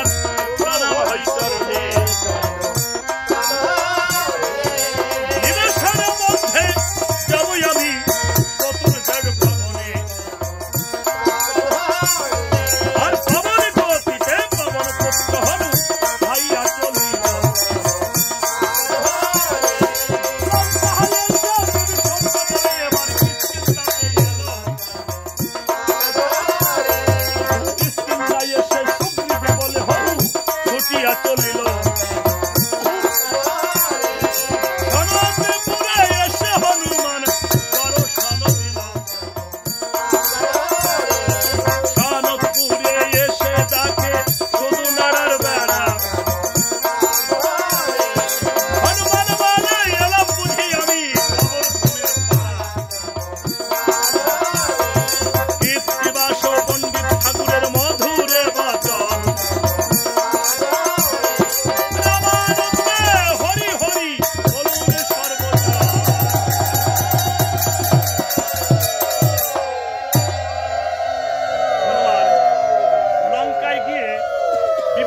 সর্বগ্রে সংবাদ দিয়েছে। তারপরে কিষ্কিন্ধায় গেছে। কিষ্কিন্ধার রাজা সুগ্রীব ছিল, ওনাকেও বলে এসেছে।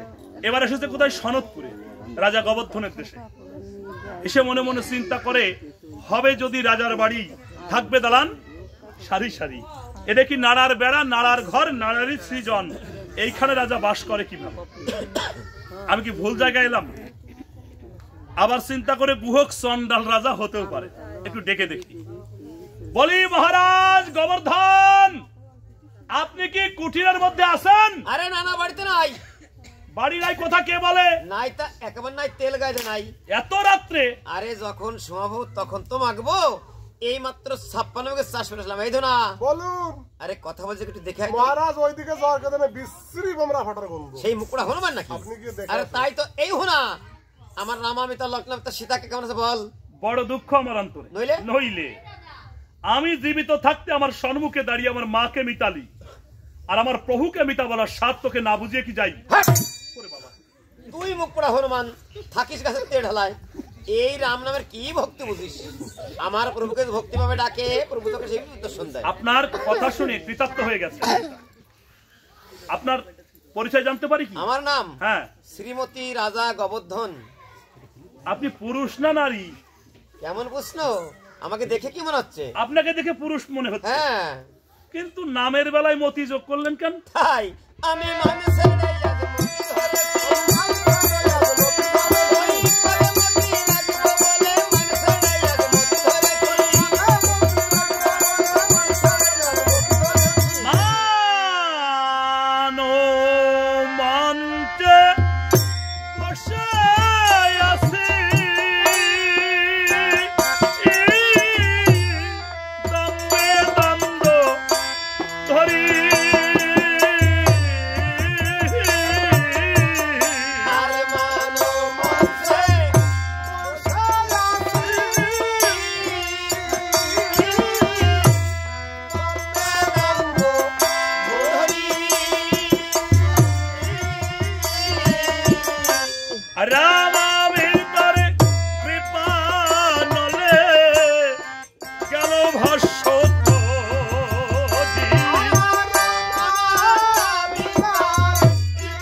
মতি ধরেছি।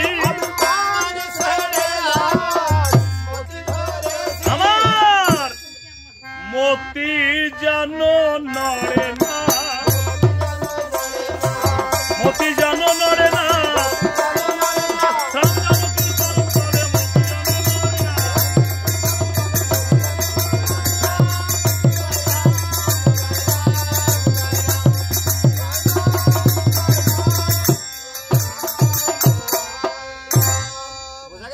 হ্যাঁ বুঝলাম, কিন্তু প্রভুর বড় বিপদ। এই একটা কথার মতো কথা হয়। আরে যার নামে যায় ভবের তার কোন বিপদ হয়? প্রভু আমার অশ্বমেধ যজ্ঞ করেছেন। বলুন। অশ্বমেধ কাকে বলে রে? গোয়াল ঘরে সিংহটা চিত কোপালে 1.5 বছর কষ্ট বলে। ওই লাল ঘোড়া। তারপর অশ্বমেধ যজ্ঞ করে শত্রুঘ্নকে পাঠিয়েছিলেন চতুর্রাজ্য জয় করতে। উনি 3টি রাজ্য জয় করে দক্ষিণে বাল্মীকি তপবনে 2টি কাল শিশুর হস্তে প্রাণ দিয়েছেন। শিশুর হাতে? হ্যাঁ। ওই যে নদীর মাঝখানে শিশু ঠিক বাজি মারে না, তাহলে এ হলো বালক শিশু কুশিয়ার লব। ওই রকম বালক শিশু আমি এক চাপড়ে 42 ঘন্টা মারতে পারি। ওরে বাবা, ছোট মুখে তো বেশ বড় বড় কথা ফুটেছে। হ্যাঁ। যেখানে যাবেন আগাম আর নিগম জেনে যাওয়া কিন্তু বুদ্ধিমানের কাজ। তাও সত্য কথা। ভরতার লক্ষণ গিয়েছিল প্রতিশোধ নিতে, ওইখানে ওনারাও ঘরে ফিরে আসে না। এখন আপনি কি করবেন? কি এখন কোথায় যাবে? কেন আপনাকে নিতে এলাম? আমাকে? হ্যাঁ? আমার সময় নাই। কেন? এই মাত্র আপনি বলে উঠেছেন এক এক থাপ্পড়ে আপনি 42 গুন্ডা মারতে পারেন। ওর একটার কাছে যাওয়ার সত্যি আছে কিনা? যেখানে ভরত লক্ষণ শত্রুঘ্ন তিনজন এখন আগে পিছিয়ে যাবে না, তারা দড়িয়ে টানবে না, আমি যেতে পারবো না। শোনেন, ভগবানের কাজে গিয়ে যদি আমার মৃত্যু হয়, হ্যাঁ কথাটা তো ভালো কথা। ওই ধর্মের কথা পিছনে যায় বলো। এই জীবনের বড় ভগবান, আমি যদি না বাঁচি ভগবানের নাম কে নেবে? আমি যাবো না। আপনি যাবেন না? না। আপনার মতো এরকম নির্বোধ ভক্তের সাথে আমার জীবনে কোনোদিন দেখা যেন না হয়। এটা গদ্ধক্য থাকা ঠোস। আবার কি হলো? মানে যুদ্ধ আমাকে যেতে হবে? তবে কি মুখ দেখাতে এসেছি? ক্যালকা যাবো না, এখান থেকে সরাসরি নিয়ে যাবো। শোনেন, আপনি কিন্তু রাজা। হ্যাঁ। ভাষা শুদ্ধ করে কথা বলবেন। কেন?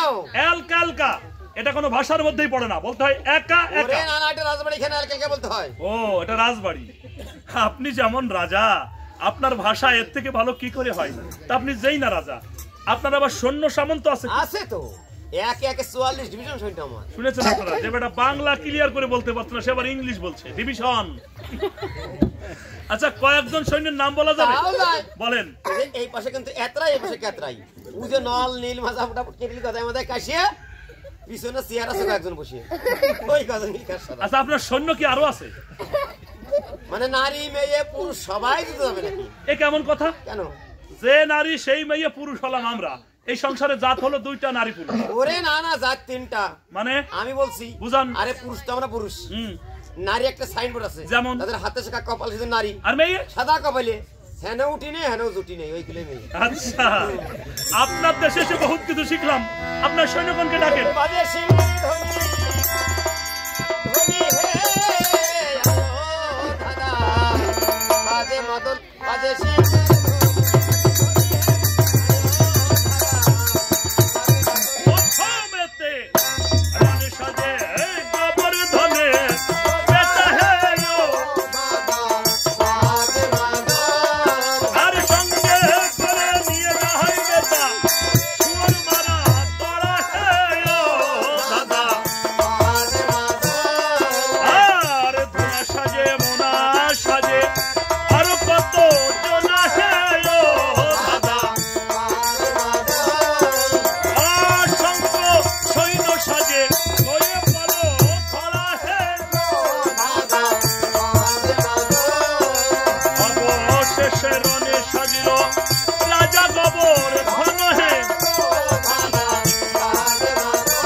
গোবর্ধন রাজাবরণ পরিধান করলেন আর প্রধান সেনাপতি ধুনাকে ডেকে বলছে, এই ধুনা, আবার কি হলো? ডাক্তার আমাকে কেমন দেখা যাচ্ছে? এর বেকায়দা বিশ্রী। তার মানে কোথায় যাবেন আপনি? আমি যাব প্রভুকে সাহায্য করতে। আরে প্রভু তো ভাতৃবিয়োগে যাত্রা গেছে, আর আপনি সেখানে এই রাজাবন করে যাত্রা করেছেন। ওহ, অনেকদিন পর একটা ভালো কথা বলে দিয়েছিস, ধন্যবাদ তোকে। গোবর্ধন কি করলেন? কুঠিরে ফিরলেন আর রাজাবরণ পরিত্যাগ করলেন আর গঙ্গা মৃত্তিকা দ্বারা ভালে তিলক সর্বাঙ্গে রাম নাম লিখে রাম জানকীর নাম নিতে নিতে অযোধ্যায় এসে রাম চরণে লুটিয়ে পড়ে প্রণাম জানালেন। মিতা মিতা বলে শ্রীরামচন্দ্র রাজা গোবর্ধনকে কোলের মধ্যে টেনে ধরলেন। স্বর্গের দেবতাগণ দর্শন করি বলল, বলে প্রভু এ কি ব্যবহার, কিবা ভাগ্য করেছিল বেটা নৈশত রাজারি কুমার। মিত্রগণ, বন্ধুগণ, সৈন্যগণ সসৈন্যে প্রভু শ্রীরাম সর্য নদীর কূলে এসে মস্তকে হস্ত দিয়ে দাঁড়িয়েছে। হনুমান পিছন থেকে ছুটে এসে বলছে, প্রভু তুমি হলে ভবপারের কান্ডারি, আজকে নিজেই তুমি পারের ভয় পাচ্ছ। যদি থাকে পদে মতি আমি বীরপুত্র কি না করতে পারি, আমার এই লেজ দিয়ে সর্য নদীর পরপার আমি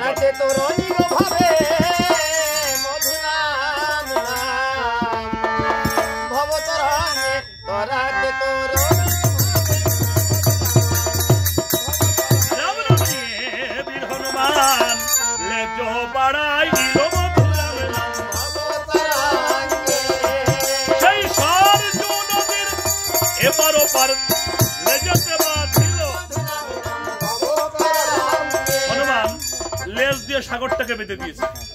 প্রথমে পার হলো রাক্ষস সৈন্য, তারপরে পার হলো বানর সৈন্য, এবার ওই গুহক চন্ডাল রাজা গোবর্ধনের সেনাদল লেগে উঠেছে। হনুমানের মনে পড়ে গেছে সেই অপমানের কথা, যে গুধা বেটা আমাকে মুখ পোড়া হনুমান বলে গালি দিয়েছিল। এর সৈন্যগণ আমি জলের মধ্যে ফেলে দিয়ে সবাইকে জল খাইয়ে ফুটবল না বানিয়ে ছাড়ছি না। যখন সবাই লেজের উপর দাঁড়ালো, বীর হনুমান তখন কি করলো? রাম নাম নিয়ে বীর হনুমান লেজ উঠাইল, ওই লেজের উপরের সৈন্য সকলে এবার জলেতে পড়িল, আর জলেতে পড়িয়ে তারা হাবুডুবু খায়। তখন কেঁদে বলে রক্ষা করছি। সবাই জলের মধ্যে পড়ে গেছে, প্রাণের ভয়ে সবাই কাঁদছে। আর হনুমানকে ডেকে বলছে, হনুমান আমরা গুহক চন্ডাল কুলে জন্মেছি, কিন্তু সাহায্য করতে যাচ্ছি স্বয়ং প্রভুকে, এত বড় বিপদের মধ্যে বিপদ বাড়াচ্ছ কেন? হনুমান কিন্তু একজন জ্ঞানী ভক্ত, সহজেই বুঝে নিলে এরা ঠিক বলছে, আমারই ভুল হয়েছে। কেননা বিপদের কালে পিপিলিকার শক্তিকে বড় শক্তি গণনা করা হয়। যদি ওদেরকে মেরে ফেলি তাহলে আমাদের তো সৈন্য কমে যাবে। হনুমান লেজ দিয়ে সবাইকে ভালো করে ধরে তীরে এনে বসিয়েছেন। এখন গোবর্ধনের প্রধান সেনাপতি ধুনা, উনি ছিল পিছনে, পিছন থেকে ছুটে এলো। মহারাজ আবার কি হলো?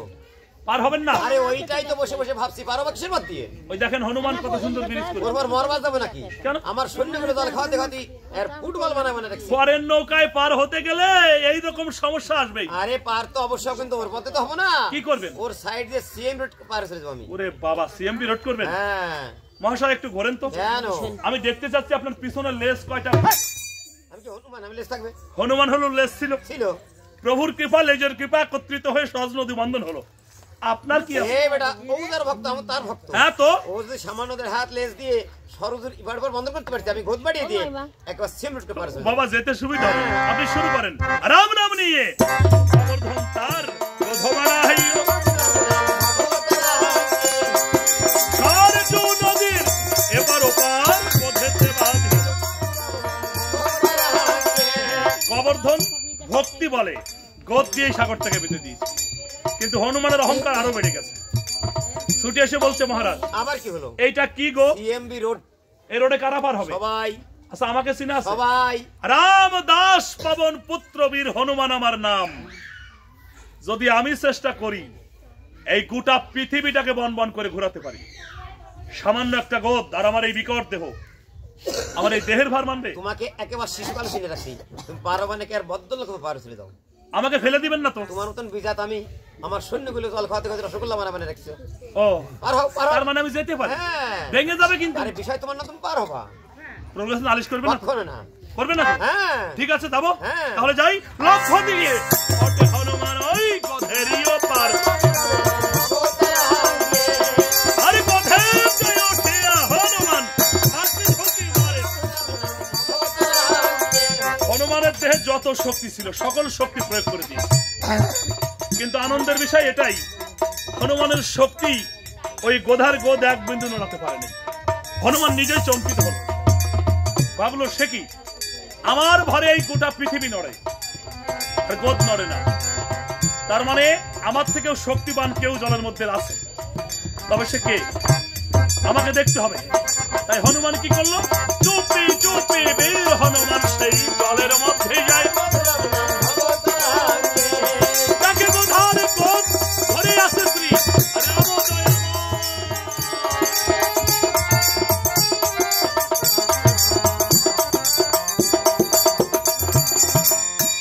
হনুমান জলের অতালে যায় আর ওখানেই দেখতে পায় ভক্তাধীন ভগবান দয়াল নিধি শ্রীরাম ভক্তের মান রক্ষা করতে গিয়ে ভক্তের চরণ ধরেছে নিজের মস্তকে,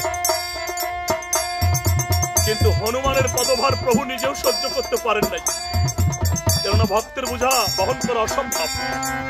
তাই প্রভুর নাসা এবং কর্ণের মধ্য দিয়ে ঝলকে ঝলকে রুধির ঝরছে, আর সরজু নদীর জল রক্তবর্ণ ধারণ করেছে। হনুমান বলছে, প্রভু একে তোমার অপার লীলা, এই লীলা দর্শন রাত্রে এই অভাগার মৃত্যু কেন হলো না?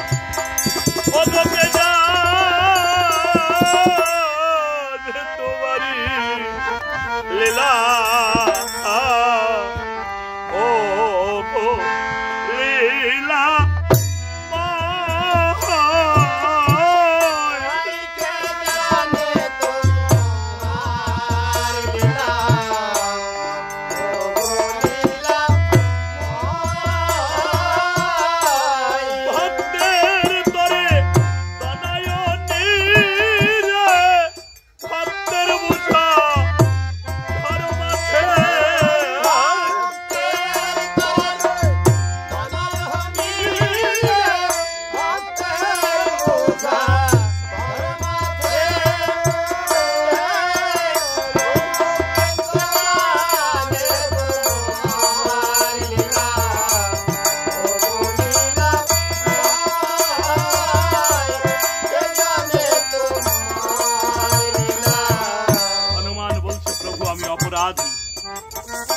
আমি ভুল করেছি, ক্ষমা চাচ্ছি। যদি তুমি ক্ষমা না করো তাহলে কিন্তু প্রাণটা আমি এখানেই ত্যাগ করে দিব। রামচন্দ্র ডেকে বলল, পুত্র বীর হনুমান, এই পৃথিবীতে যারা অপরাধ করে সকলের অপরাধ আমি ক্ষমা করি, কিন্তু যারা আমার ভক্তের চরণে অপরাধ করে সেই অপরাধীকে ভক্তের চরণ ধরে ক্ষমা চাইতে হয়। যদি ভক্ত কৃপা করে তাহলে সে মুক্তি পায়, আর যদি না করে ওই বোঝা বইতে হয়। তোমার বেলাও নিয়ম একই, যাও গোবর্ধনের চরণ ধরে ক্ষমা চাও। সে যদি করে ক্ষমা, তুমি ক্ষমা পাবে, আর না করলে সারা জীবন বোঝা বইতে হবে। হনুমান বলছে, প্রভু তোমার ওই রাতুল চরণ, তোমার ওই রাতুল চরণ পাবার তরে শুধু গোবর্ধন বলছো কেন? যদি বলো তার থেকেও নেমে নামতে হবে, আমি আছি প্রস্তুত। তাই হনুমান ছুটে গিয়ে গোবর্ধনের চরণে লুটিয়ে পড়লেন, আর কি করলেন? অনু বলে গোধার গোধে নমস্কার, করিয়াছি অপরাধ হে এবার। অনু বলে গোধারে তোর গোধে নমস্কার, সেই রাম সেই তুমি চিনিলাম এবার। আনন্দেতে পার হয়ে যায় যত সৈন্যগান, সঙ্গে সঙ্গে বার হলো কমল লোচন। কীর্তিবাস পণ্ডিতের ওই অমৃত হরি, রামানন্দ ভক্ত মনে বলো না হরি হরি।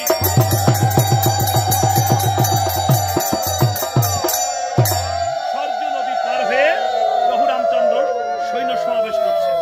এদিকে কুশীলব প্রভাতকালে মাকে বলছে, মা পূর্বাকাশে সূর্য দেব উদিত হয়ে গেছে, দাদুর বন রক্ষা করতে হবে। ওই বনে কত রাজাদের সন্তান আসে মা, কত সুন্দর সুন্দর পোশাক পরে। আমরা দক্ষিণী কোনোদিনও রাজাবরণ করিনি, আমাদের দুই ভাইকে রাজাবরণ করিয়ে দাও। জন্ম দুঃখিনী আমার কেড়ে তখন কি বলো?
আভরণ প্রার্থনা করলেন। জনম দুঃখিনী দেবী সীতা কোথায় পাবে আভরণ? তাই শুধু গৃহকর্তার কাছে আবেদন, অশ্বমের যজ্ঞে নতুন বস্ত্রের প্রয়োজন হয়, এখানে ঘরে নতুন বস্ত্র থাকলে বস্ত্র দান করবেন, আর বস্ত্র স্বরূপ দক্ষিণা প্রদান করবেন। আর শুধু রাম ভক্ত সজ্জন মন্ডলী সবে মিলে রাম মঙ্গলের দক্ষিণ স্বরূপ কুশীলবের বস্ত্র স্বরূপ দক্ষিণা সবে মিলে প্রদান।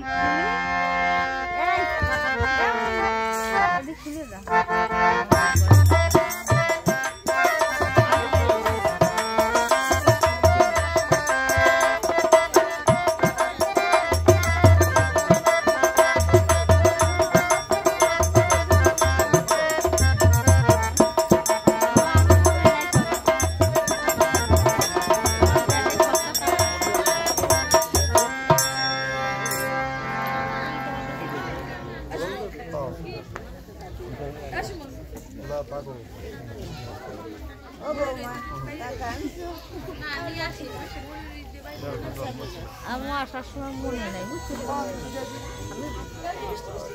তুই যখন আনলে আমার মনে করার